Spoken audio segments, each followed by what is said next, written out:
A tale of two cities, freedom and fear, after dark. Imagine a city at night. For some, it's a playground, dinner with friends, a movie, maybe a late-night study session. But for others, the city after dark feels different. Danger lurks, and the only way to stay safe is to stay inside. This is the reality in cities with youth curfews. Teens have to be home by a certain time, or they risk getting in trouble with the law. Supporters say curfews protect young people. They argue it keeps them away from crime and helps parents keep tabs on their kids. Opponents say curfews are unfair. They punish all young people, even the ones who are just trying to live their lives. So, who's right? This isn't just about kids staying out late. It's about freedom, safety, and who gets to decide how young people experience their city. Let's be honest, this debate is as old as time itself. It's the classic struggle between keeping things safe and letting people live their lives. But to understand it better, we need to go back in time. The Clock Strikes Fear, a history of curfews. Believe it or not, curfews have been around for centuries. In medieval times, they were all about preventing fires. Apparently, people back then weren't great with open flames. Fast forward to the 20th century, and curfews in America were used to control minority groups. During World War II, even Japanese Americans faced curfews, a dark chapter in US history. Today, the stated goal is often to reduce crime. But are these modern-day curfews any different? Or are they just a new version of the same old song, targeting young people, especially young people of color? The question remains, are we actually making things safer, or are we just making things more restrictive? Do curfews really keep kids safe? Supporters of curfews point to statistics. They say curfews lead to less crime. Less crime means safer streets for everyone, but is it that simple? Critics argue that the numbers don't tell the whole story. They say crime often drops during curfew hours anyway.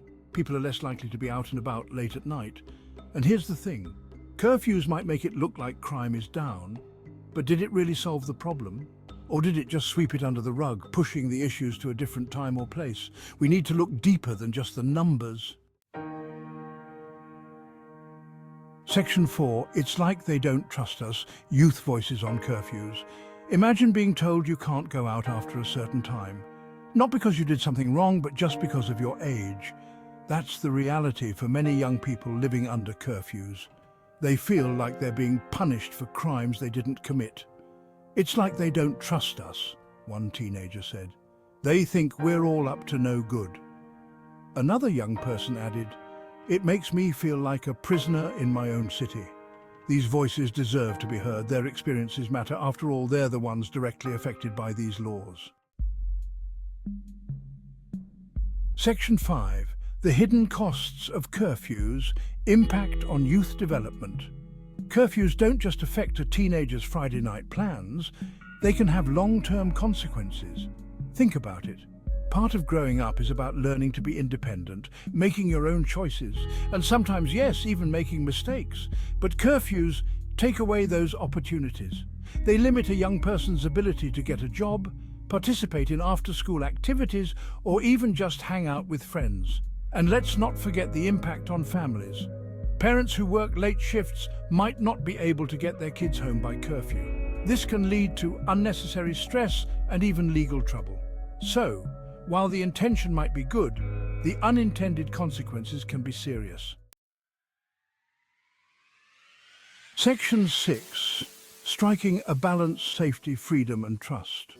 We all want safe communities, but are curfews the answer? The truth is, it's complicated. There's no easy solution. Instead of restricting young people's freedom, maybe we should focus on addressing the root causes of crime, poverty, lack of opportunities and systemic racism. What if we invested in after-school programs, job training and mental health services? What if we created more safe spaces for young people to hang out? What if, instead of treating young people like suspects, we treated them like partners in creating a safer and more just society? At the end of the day, it's about finding a balance between keeping our communities safe and allowing young people the freedom to thrive.